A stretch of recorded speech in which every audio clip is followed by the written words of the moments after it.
Well, that sucks. Gonna have to fish that out. So 5 years ago, you told me I want an LS swap and RX8. I think it was more like 8, 9, 10 years ago I told you that that was a cool idea. Cool idea, maybe, but... And I joined like a Facebook group and you're like, oh, you should look into that. And I had a OneNote. Find out all the details of what you're going to need to do to LS swap that thing And so that you're prepared. No, I didn't know what I was doing and I tried. It's hard to know what you don't know, isn't it? It is.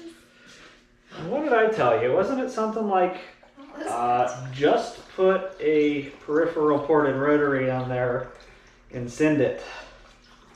And I said, rotaries don't last when you drive them a short distance. I don't really want a rotary that's gonna not last because I only drive a mile from my house to our shop. Picky, picky, picky. And you know, I really what did like I say? LSs. And I said, what? Put a K-series in it.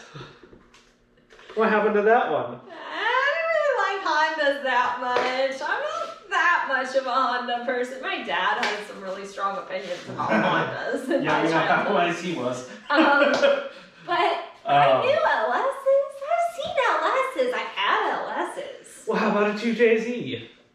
Yeah, well, I saw how that went on your 200,000 mile IS300. I know. Hey, you made it 200,000 miles and was only leaking from every oil seal. Yeah, but I don't want to have to let it go because it's leaking from everywhere. That's not how I wanted it to go out. I mean... Well, I guess we haven't had oil leaks. That hasn't been a problem that we've had so far. Well, how's that LS been working for you? Well, I got to drive it. How many times? Like 2? I got to drive it some around Walnut Grove, there for a little bit. We towed it here to our new house. It made it. I forgot we towed it. We did, didn't we? We towed it because of the lifter. So before we even got here, the lifter was ticking. But I decided it would be really fun to go to that one cruising carny in it. So we did. And it was a lot of fun. But it kept ticking. Kept ticking and kept ticking and kept ticking. So we pulled off the cylinder head and had to work through that over the weekends. How many weeks after that were you sore? A lot.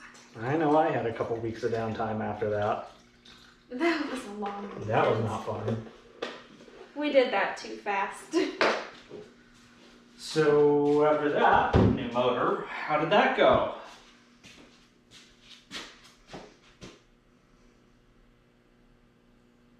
Are you referring to the first motor? I'm referring to the first Summit LS crate motor. On my birthday. On your birthday. We decided to work on my motor so we could get closer to driving my car again. What a fun way to celebrate. Except for when we tried to turn over the motor by hand, it wouldn't turn over. So I got to spend my free time on the phone with customer service, which is not my favorite thing, considering I do it all day. Some customer service was good. They were very good. They helped me even though it was after hours, very close to holidays. They were good. It was still really disappointing. And then we got our new motor, and how many weeks did it take to get the old motor sent back? Oh man. December till February, the end of February, I think. It was a long time that we were just sitting on that extra motor that didn't work. Are you sure we shouldn't have just done a rotary?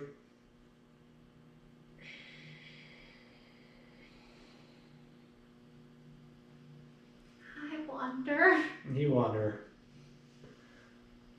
I also had more faith in the LSRX8 kit. No. That is not a good thing.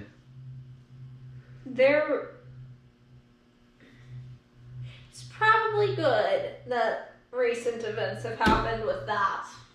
That's what I'll say there. Yeah, I agree with that.